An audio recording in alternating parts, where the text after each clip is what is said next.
Capital Hoops here, checking in. Today I'm with St. John's head coach, Pat Behan. Pat, it's good to see you. Good to see you, brother. You've been in the news lately.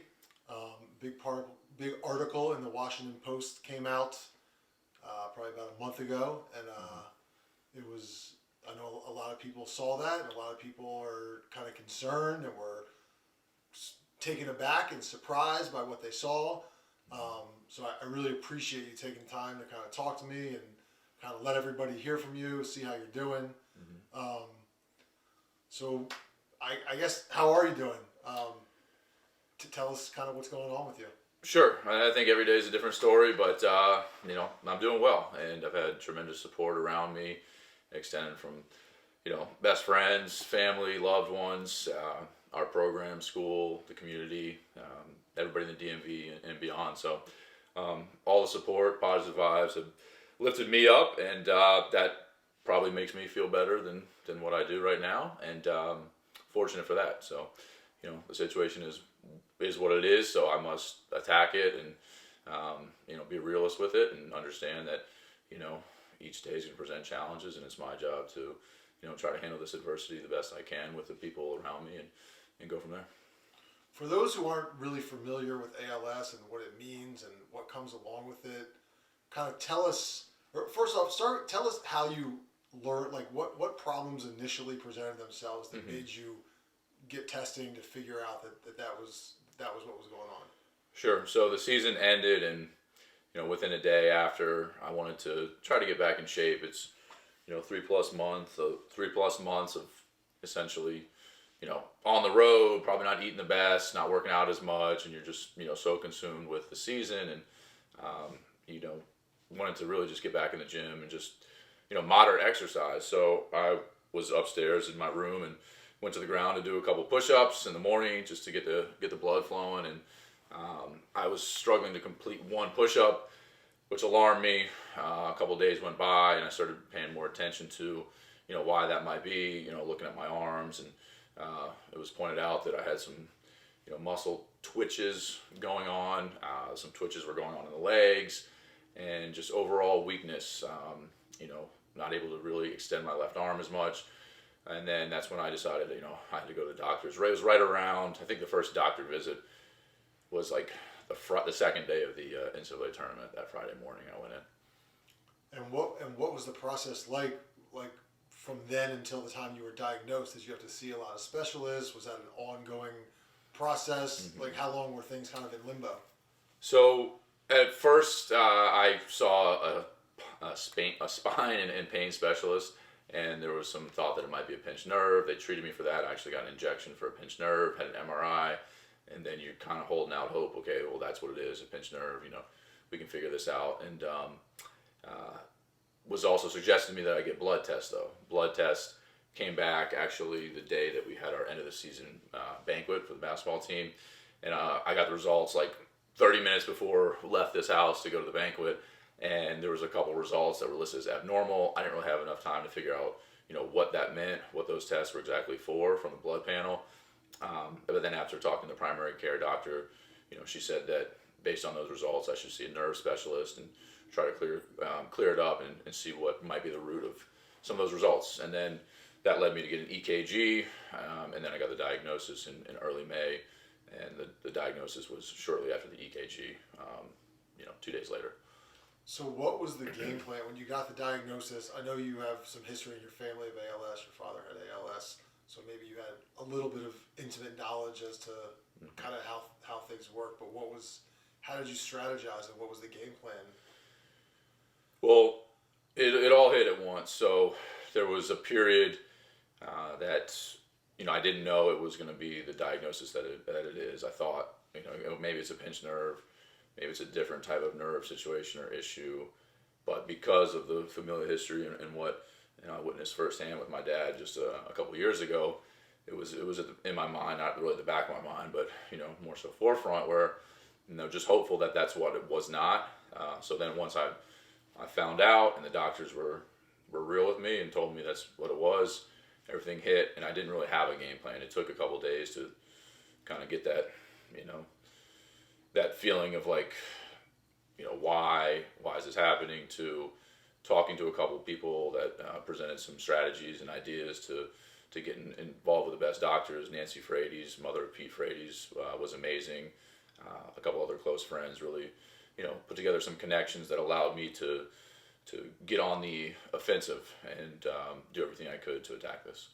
And then that became my game plan to, do whatever it's going to take humanly possible to give myself the best chance here, while also, living the best life that I can, which includes still coaching and, being around our players, our staff, as much as possible, and being the coach of St. John's, and also being around, my friends as much as possible and enjoying the things that I enjoy to do.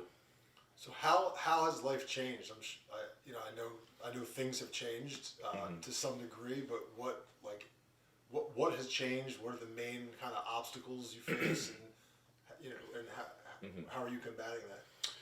It's taken some time, and one of the things that multiple doctors said early on is you'll know your body and you'll be able to adjust.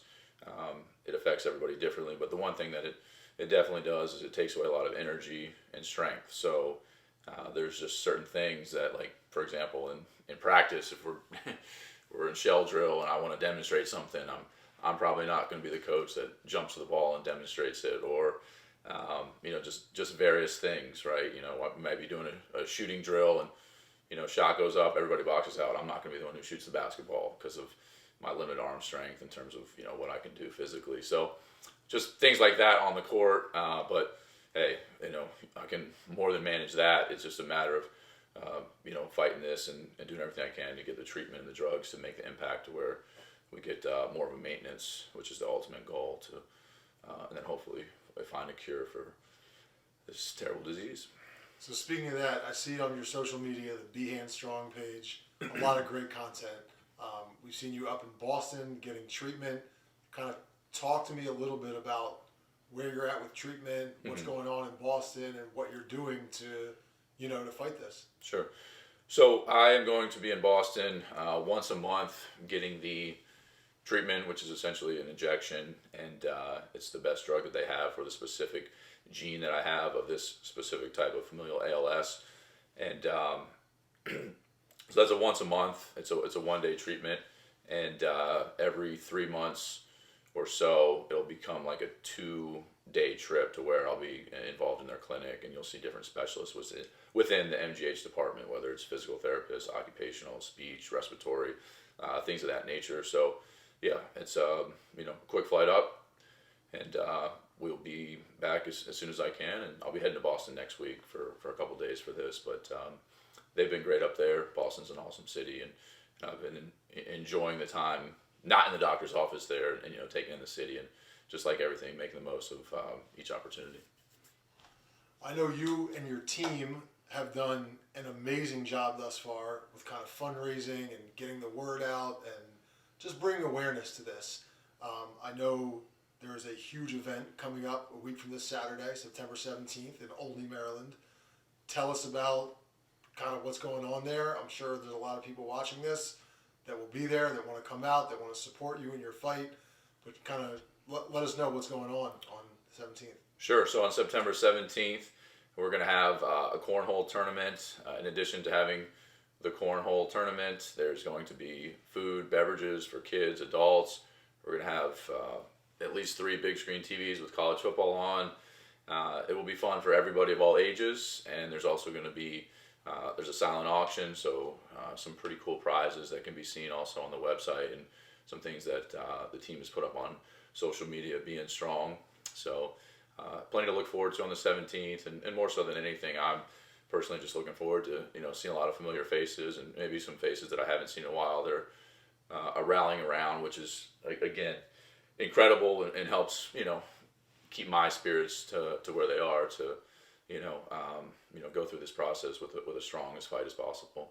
So but the team has been amazing. Like I kind of stay behind the scenes when it comes to like the social media stuff and then putting things together, and everybody has a role in terms of part of that team being strong. So I'm thankful for all these great friends and family. And we'll have the link in the bio of this video, but I think the social media is at Behan Strong, and the website is behanstrong.com. Yeah, there's a Facebook, Twitter, and IG. Okay. I don't think they've gotten to the TikTok level yet, so maybe that's the next If step. anyone out there is watching who wants to start a Behan Strong TikTok, So we'll see. Talk to me about all of the support. Like, I've talked to so many people in the basketball community. I'm talking like dozens of coaches who I, talk to here and there, who all ask me, what's going on with him? Do you know what's being done? How can we help? What kind of fundraisers are going on? And like, the support is incredible. Mm-hmm. How does that, like, talk to me about that? How much love you're being shown, and just all the people that are out there, like, in your corner. Yeah, it's it's remarkable and inspirational. We're all human, so when you get that kind of love and support, it does make you feel good, and it's nice to have those feelings when a lot of days are tough and challenging. There's moments of frustration, sadness, and then you get that love and support. It does mean a lot, and very, very thankful, and to see the widespread community reach out, not just locally, but college coaches, people that maybe I haven't seen in 10 years that are willing to help, and it's been awesome, and I know that there's more stuff down the line in terms of fundraising. And at the beginning, I was not sure when I was ready to go public with it or kind of how that looked, but based on some of the the medical needs and things that come with this disease that insurance and ALS haven't quite caught up with each other yet. That part made it necessary, but also, talking to Nancy and everything that they did, raising millions and millions of dollars for ALS research, and a lot of the reason that people do feel that a cure is on the way and getting closer and closer is because of some of the work that she did, and how much of a warrior she was in the ALS community and dealing with the ice bucket challenge. And I remember dumping a bucket of ice water over my head 10 plus years ago, and you do it, and then it's like you look back on it and it's like, holy smokes, like here we are now. And she made it very clear that first time we talked is that it's an opportunity to not just improve your condition and advocate for yourself, but also for people who are coming down the line that are going to experience this disease as well across the world. So I know, in addition to the event on the 17th, there's also, I think on your website, you can buy swag. I bought a Behan Strong hoodie. Mm-hmm. What other ways can people kind of get involved? Can they, just help support and help financially? And like, what else is there that people can get involved? Sure. So the website does a pretty good job of painting the picture in terms of ways to donate. Any amount is appreciated, and even if people can't donate, ways to get involved. It would, just that support. That means a ton to me, and in a lot of ways as much as any monetary value. But certainly money does matter, and the people behind the scenes have done a great job of really pushing out the ways that you can donate, and again, it's all on that website. And the fundraiser here this weekend at the Boys and Girls Club in Olney will be a first step as a fundraiser, but I know that St. John's has things in plan. I've talked to other coaches in the league that I'm close with that are really working on some things. People in the NCAA community.